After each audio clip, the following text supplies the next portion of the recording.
Hello दोस्तों, आप सभी का एक बार फिर से हमारे चैनल फ्री इंडियन कोचिंग में स्वागत है। और देखिए भाई, ये वीडियो आपका कमाल का होने वाला है क्लास 10th के लिए।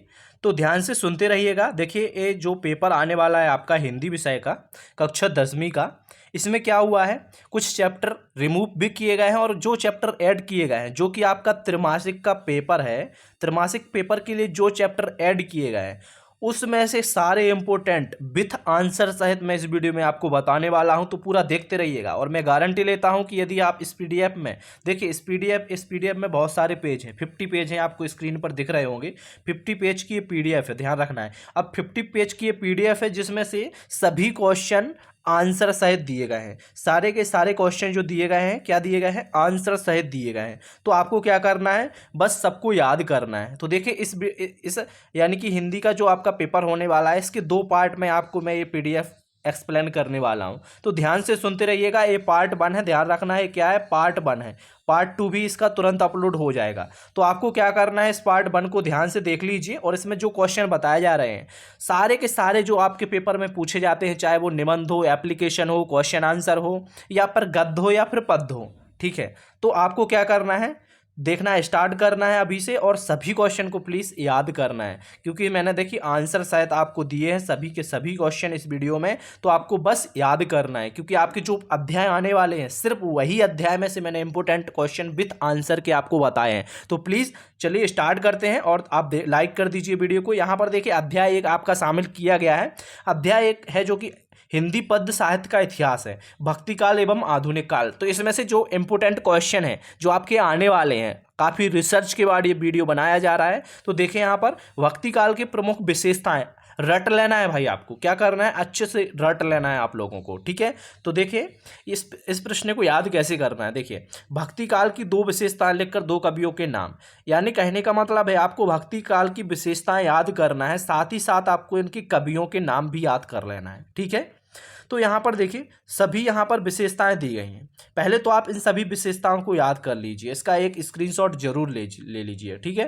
इसका स्क्रीनशॉट लेने के बाद देखिए, यहाँ पर एक क्वेश्चन दो प्रकार का पूछा जाता है, या तो भक्ति काल की विशेषताएं लिखिए या फिर भक्ति काल की दो विशेषताएं, चार विशेषताएं, 6 विशेषताएं लिखकर कवियों के नाम लिखिए। इस प्रकार का क्वेश्चन आता है, तो आपको घबराने की बात नहीं है, ठीक है। तो इनकी विशेषताएं पहले याद कीजिए, इसके बाद भक्ति काल के कवि, देखिए ये दिए गए हैं भक्ति काल के सभी कवि। तो इन सभी भक्ति काल के कवियों के नाम जरूर याद करना है और इनकी रचनाएं याद करना है।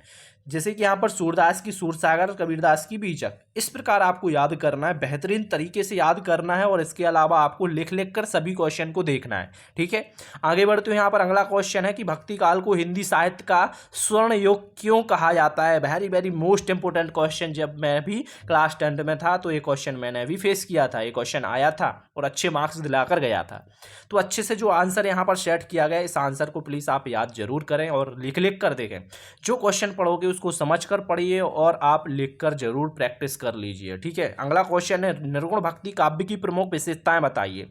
तो इनमें देखिए सभी विशेषताएं दी गई हैं, याद करें जल्दी से। अगला क्वेश्चन है, यहाँ पर देखिए, हिंदी पद्य साहित्य को कितने कालों में विभाजित किया गया है, इन कालों को खंड के समय सीमा भी बता दीजिए। तो इनको ध्यान से आप याद कर लीजिए, ठीक है। आगे बढ़ते हैं, अगला क्वेश्चन है क्षितिज भाग से, क्षितिज भाग अध्याय 2 से, ठीक है, यानी कि अध्याय 2 से। तो आप देख पा रहे होंगे यहाँ पर मैं जो क्वेश्चन दे रहा हूँ एकदम 100% परफेक्ट क्वेश्चन है, आप अपनी बुक में मिला सकते हो। और यहाँ पर इंपॉर्टेंट क्वेश्चन है, वेरी मोस्ट इंपॉर्टेंट क्वेश्चन। तो यहाँ पर दिए गए हैं, देखिए यहाँ पर 4 अंक का क्या आता है, पद्यांश आता है। 4 अंक का पद्यांश आता है। सो इस प्रकार आपको देखिए इसको अच्छे से कवर करना है। संदर्भ, प्रसंग और व्याख्या व्यवस्थित तरीके से लिखकर देखना है। यदि आप व्यवस्थित तरीके से लिखते हो तो आपको 4 में से 4 अंक मिल जाएंगे, ठीक है। चलिए आगे बढ़ते हैं। तो यहाँ पर आपको क्या करना है, इसे अच्छे से करना है, 4 अंक का क्वेश्चन आता है, ठीक है। तो संदर्भ ध्यान से लिखना है, जैसे कि यह पद हमारी पाठ्य पुस्तक के पाठ से लिया गया है, पद पाठ से लिया गया है। इसके कवि कौन से हैं, सूरदास जी हैं। इस प्रकार संदर्भ, फिर प्रसंग और फिर व्याख्या लिखना है। चलिए आगे बढ़ते हैं, अगला क्वेश्चन देख लेते हैं। इसका भावार्थ, यानी कि आप यहाँ पर देख सकते हो भावार्थ दिया गया है। काव्य सौंदर्य भी आपको लिखकर आना है। इसके बाद देखिए, ये दिया गया है पद्यखंड। तो इसको देखिए, पद्य का ये जो आता है तो इस प्रकार आएगा, 4 अंक का, या तो ऊपर वाला है ये वाला, इनमें से ही आएगा। तो ठीक है, इसे पूर्वत देखिए संदर्भ प्रसंग और भावार्थ व्याख्या बोलते हैं, जैसे अच्छे से करना है। और काव्य सौंदर्य भी आपको लिख कर आना है। और ये वाला भी देख लीजिए, ये भी इंपॉर्टेंट है, जो कि तुलसीदास जी का है, इसे भी आप कर लीजिए। ठीक है, तो अब आशा करता हूँ आप सभी इन सभी क्वेश्चन को अच्छे से करोगे। ठीक है, वीडियो को लाइक जरूर करें यार, अपने दोस्तों में से शेयर भी करना है। देखिए आत्मकथा में से जयशंकर प्रसाद जी का है, तो इसे भी आपको ध्यान से पढ़ लेना है। और देखिए पेपर में आपको लिखना कैसे है, पहले संदर्भ लिखना है, फिर व्याख्या प्रसंग लिखना है, फिर व्याख्या यानी कि जिसे भावार्थ कहते हैं, इसके बाद काव्य सौंदर्य लिखना है। ठीक है, तो देखिए जैसे ये प्रश्न 4 में आया, सपोज दैट प्रश्न 4 में आया, तो आपको लिखना है प्रश्न क्रमांक 1 और आपको इतना यहाँ से आधा लेकर डेड डेड डैश लिखकर ये वाला आधा लिख देना है, यानी कि स्टार्टिंग का और लास्ट का जो यहाँ पर संदर्भ जो प्रसंग होता है, इस मतलब कि जो ये क्या बोलते हैं, इसे पद बोलते हैं, तो होता है आगे का थोड़ा लिखिए, बीच में डेड डैश करके ये लिख दीजिए, फिर आप संदर्भ लिखिए, प्रसंग लिखिए, भावार्थ लिखिए, और फिर इसके बाद में आता है नीचे काव्य सौंदर्य, ये लिख दीजिए। अध्याय 3 आता है, आप देख सकते हो काव्य खंड पर आधारित महत्वपूर्ण प्रश्न है, जो कि काव्य अध्याय 3 से तो पद में दिए गए थे। तो इन सभी क्वेश्चन का आप जल्दी से स्क्रीनशॉट लें और सभी को अच्छे से याद करें। ठीक है, सभी क्वेश्चन को याद करना है यार, एक भी क्वेश्चन आप छोड़ दोगे तो बाद में पछताओगे, ध्यान रखना है। ठीक है, क्योंकि ये आपको क्वेश्चन है जो फेक क्वेश्चन नहीं है, आप अपने सिलेबस में देख सकते हो, आप अपना सिलेबस मिला सकते हो, आपके अपना ब्लूप्रिंट मिला सकते हो, और आपका जो त्रैमासिक का भी सिलेबस जारी हुआ है उसमें जो अध्याय दिए गए हैं वही अध्याय के क्वेश्चन मैंने आपको बताए हैं, तो जल्दी से याद कीजिए। ठीक है, इसके बाद देखिए यहाँ पर ये दिए गए हैं, इन सभी को याद कीजिए। पिछली बार भी मैंने जो क्वेश्चन बताए थे सारे के सारे क्वेश्चन आए थे, ध्यान रखना है आपको, सारे के सारे क्वेश्चन आए थे, इसी प्रकार मैंने रिसर्च के बाद ये वीडियो बनाया है। ठीक है, तो इन सभी क्वेश्चन को जल्दी से याद कर लीजिए। ठीक है, इसके बाद यहाँ पर देखिए अगला दिया गया है, तो यहाँ पर जो क्वेश्चन दिए गए हैं राम लक्ष्मण और परशुराम संवाद से हैं सभी क्वेश्चन। यहाँ पर देखिए IMP भी लिखा हुआ है, क्योंकि यही क्वेश्चन मैंने आपको पिछली बार भी बताए थे जो कि आपके पेपर में आए थे। ठीक है, इस अध्याय से इसी टाइप के क्वेश्चन ही ज़्यादातर पूछे जाते हैं, हर बार रिपीट होते हैं, तो सभी का स्क्रीनशॉट लेते चलें और सभी को याद करते चलें। ठीक है, चाहो तो आप अपनी परीक्षा अध्ययन हो आपके पास शिवलाल की, तो उसमें भी टिक लगा सकते हो जो जो क्वेश्चन है, या फिर आप बुक में भी टिक लगा सकते हो, आपको स्क्रीन पर दिख रहे होंगे, तो जल्दी से सभी को देखते जाइए और स्क्रीनशॉट लेते जाइए। ठीक है, और सभी क्वेश्चन मैं पढ़ने वाला नहीं हूँ, क्योंकि यार टाइम लग जाएगा, सभी क्वेश्चन को पढ़कर बताऊंगा, तो यहाँ पर देखिए डायरेक्ट देखते जाइए और टिक मारते जाइए अपनी बुक में, या फिर आप स्क्रीनशॉट जरूर लेते जाइए। ठीक है, और यहाँ पर अध्याय 4 है, इसे ध्यान से देख लीजिए। ठीक है, अध्याय 4 में कुछ दिए गए हैं, तो इनको ध्यान से देखिए। और इसके बाद में यहाँ पर आप देख सकते हो सभी दिए गए हैं, तुलसीदास जी दिख रहे होंगे आपको, जीवन परिचय देखिए, कवि साहित्य, कवियों का साहित्य परिचय, सब कुछ इस PDF में दिया गया है यार।